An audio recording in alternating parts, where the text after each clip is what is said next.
Bismillahirrahmanirrahim. Assalamualaikum warahmatullahi wabarakatuh.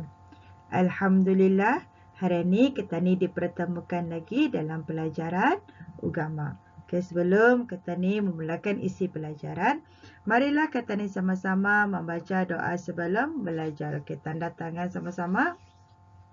Bismillahirrahmanirrahim. Rabbi syrahli sadri wa yassirli amri wahlul 'uqdatam min lisani yafqahu qawli. Wa sallallahu ala sayyidina Muhammad wa ala alihi wa sahbihi wasallam. Walhamdulillahi rabbil alamin. Amin amin ya rabbal alamin. Okay, alhamdulillah, hari ni kita ni belajar tajuk baru. Okey, cuba pelajar-pelajar melihat apa yang ada di dalam gambaran ni. Nampak kan? Nampak dengan jelas kan apa yang ada dalam gambar. Dua orang pelajar telah menganu seorang pelajar. Melakukan sesuatu arah seorang pelajar. Nampak seorang pelajar ni seorang pelajar yang lemah, yang baik. Dikesari oleh seorang pelajar ni. Ni. Nampak kan? So, dapat teka. Tajuk apakah ini?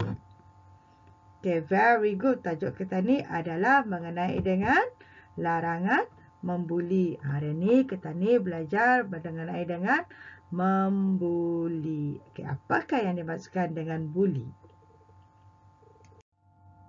Okay, isi pelajaran kita ni adalah mengenai dengan buli. Okay, apa yang dikatakan dengan membuli ni? Okay, pertama, buli adalah tingkah laku agresif untuk mendera fizikal atau mempermainkan perasaan seseorang yang lemah secara berulang kali.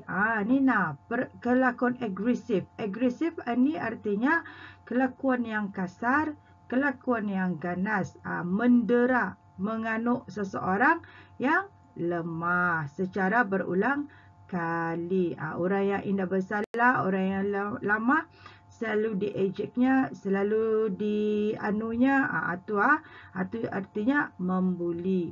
Okey, yang kedua, antara perbuatan buli itu adalah seperti apa? Mempermainkan orang lain dengan cara mengejek. Apa artinya cara mengejek? Mengejek ini adalah artinya mengucapkan ataupun menghina, mengasari, menggertak atau mencederakan. Ini yang kata ni Indah Mawar sebagai seorang pelajar. Mengucapkan ini pun dikirakan sebagai buli. Apatah lagi mengasari, menggertak ataupun mencederakan. Ini adalah salah satu perbuatan buli. Okey, yang ketiga, perbuatan buli memberi kesan yang buruk. Kesan yang buruk kepada siapa? Mangsa dan pelakunya sendiri. Selepas kamu buli orang itu, ia akan memberikan kesan buruk kepada si mangsa dan pelakunya sendiri. Okey, seterusnya yang keempat adalah agama Islam menegah perbuatan buli kerana ia mengandungi unsur-unsur kezaliman. Agama Islam kata ni sendiri melarang perbuatan buli itu kerana ia mengandungi unsur-unsur kejahatan. Kezaliman ni artinya kejahatan. Jadi kita ni sebagai seorang pelajar, janganlah kita ni ada unsur-unsur yang bersifat kezaliman ni. Indah boleh tak?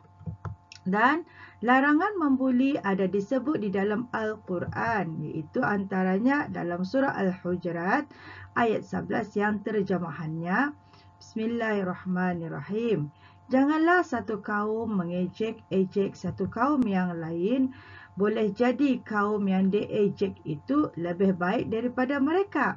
Dan janganlah pula satu kaum perempuan mengejek satu kaum perempuan yang lain.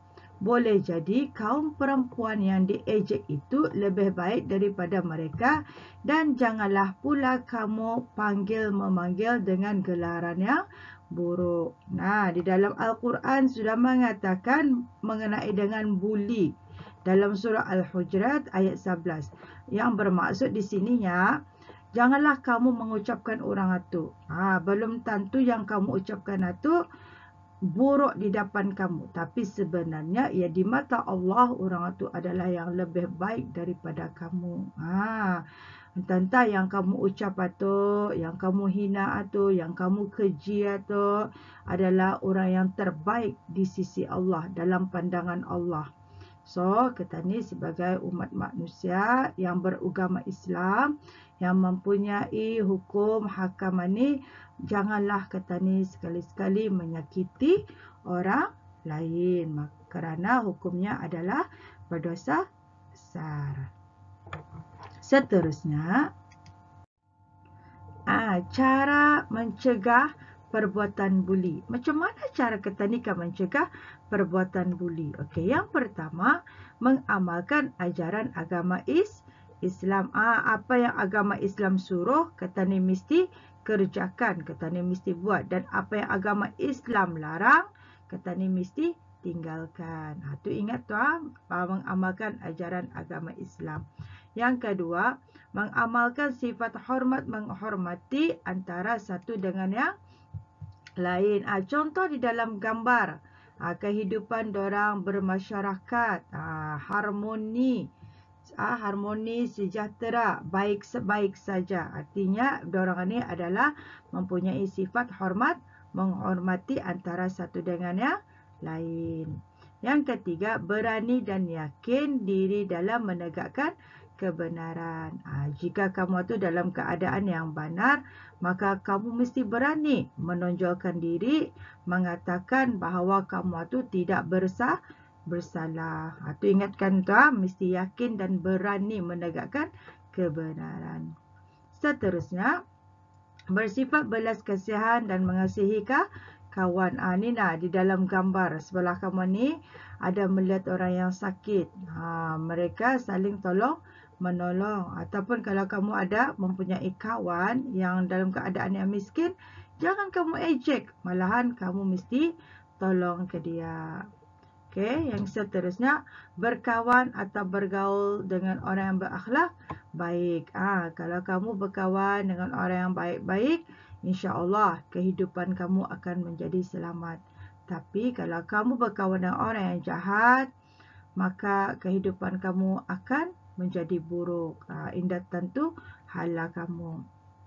Seterusnya, menanamkan sifat prihatin dan rasa tanggungjawab dalam kalangan masyarakat. Artinya, apa-apa permasalahan yang contohnya kalau kamu ada kawan dalam kesusahan, kamu mesti ada sifat belas kasihan. Okey, atau faham tak cara kita ni mencegah perbuatan buli? Seterusnya, kesan apa yang terjadi apabila seorang itu dibuli. Apa yang kesannya, apa yang terjadi kepada orang yang sudah dibuli. Pertama, orang itu akan hilang keyakinan diri. Bila ia hilang keyakinan diri, indah mustahil dalam gambaran ini ia akan boleh membunuh diri kalau sudah ia balik-balik kena buli. Yang kedua adalah mengalami kecederaan atau tekanan perasaan dan kemurungan. Lihat dalam gambar. Kalau sudah si mangsa itu dalam keadaan takut, sedih, dia boleh mendapat kemurungan. Mesti terasa sentiasa dalam keadaan ketakutan. Akan ke mana saja, garanti dalam keadaan yang kemurungan, sedih. Pasal dia takut kerana ia sering dibuli. Seterusnya, mudah berdendam terhadap orang lain. Bila sudah ia balik-balik kena buli, indah mustahil one day ia akan berdendam kepada orang yang pernah membuli ke dia tu. Mudah berdendam terhadap orang lain. Seterusnya, sentiasa berasa takut dan bimbang. Macam mana ni? Sentiasa dalam keadaan takut dan bimbang. Apalagi kesannya yang kelima adalah tidak mahu ke sekolah sehingga pelajaran terjejas dan merosot. Ia akan ke sekolah sebenarnya untuk belajar. Tapi apabila ia datang ke sekolah, bukan pulang untuk belajar, malahan ia dikasari. Dikasari, kadang-kadang Cikgu Indah tahu kalau anak ni kena bully. Cikgu mana tahu. Jika terjadi macam itu, kamu kena bully, maka kamu cepat-cepat mesti yakin, mesti berani untuk melaporkan kejadian ni kepada guru kelas kamu dan siapa saja. Jangan takut. Jangan takut kena bully. Mesti berani kalau kamu dalam keadaan yang benar. Dan akhir sekali adalah bersikap kasar dan menyakiti orang lain. Kalau kesan orang yang dibuli ni, Indah mustahil ia pulang menjadi bersikap kasar dan menyakiti pulang orang lain. Bila sudah stres, dalam keadaan tertekan, dan mustahil ia akan menjadi berubah. Orang si mangsa ni akan menjadi berubah kepada yang tidak baik. Itu na'udzubillahi min zalik. Itu yang kan kata ni hindar-hindar. Orang yang membuli tu Indah boleh tu macam tu. Okay, seterusnya adalah akibat si pembuli. Apa yang terjadi kepada si pembuli tadi. Dalam logo di sebelah kamu tu, berhenti membuli. Okey, pertama, apa yang terjadi menyebabkan keruntuhan akhlak. Si pembuli itu boleh menyebabkan akhlaknya tu akan menjadi runtuh. Yang kedua, dijauhi oleh kawan-kawan. Indah disukai. Si pembuli tadi tu, Indah orang suka berkawan dengannya. Yang ketiga, dikenakan hukuman atau tindakan disiplin. Jika kedapatan ia pernah membuli orang itu, maka ia boleh diberikan hukuman ataupun tindakan disiplin. Yang keempat, menimbulkan permusuhan, menyebabkan timbulnya pergaduhan. Yang kelima, mendorong hidup melakukan jenayah yang lain. Bila sudah ia berani membuli orang lain, Indah mustahil ia akan melakukan lebih lagi kejahatan. Jenayah yang lebih dahsyat lagi. Kerana apa? Ia tidak mempunyai akhlak yang baik. Seterusnya, masyarakat hidup dalam keadaan tidak tenteram. Apabila jenayah ini berleluasa, maka masyarakat yang ada di sekeliling kamu itu tidak akan tenteram. Contoh, jika terjadinya kecurian, rompakan, kecederaan itu, maka masyarakat akan menjadi tidak tenteram. Dan akhir sekali, maruah diri dan keluarga tercemar. Na'udzubillahi min zalik. Ini yang akan kata ni, endarkan ni, elak ni. Maruah kata ni tercemar. Kalau diri kamu tercemar, yang malu okey. Tapi kalau bersangkutan dengan keluarga, bersangkutan dengan ibu bapa, itu yang memberi sedih. Ulah kata ni, tapi akibatnya ibu bapa yang menanggung. Na'udzubillahi min zalik. Jadi, kata ni, hindarkanlah perkara-perkara yang boleh memerlukan keluarga, boleh memerlukan diri kamu, boleh memerlukan masyarakat, boleh memerlukan negara. Jadi, kalau sudah tahu apa hukumnya, apa kesannya, apa tindakan disiplin yang dilakukan, maka berhentilah membuli. Mudah-mudahan pelajar-pelajar tidak ada dalam sikap membuli antara satu dengan yang lain. Na'udzubillah min zalik. Mungkin ini saja penerangan Ustazah mengenai dengan larangan membuli.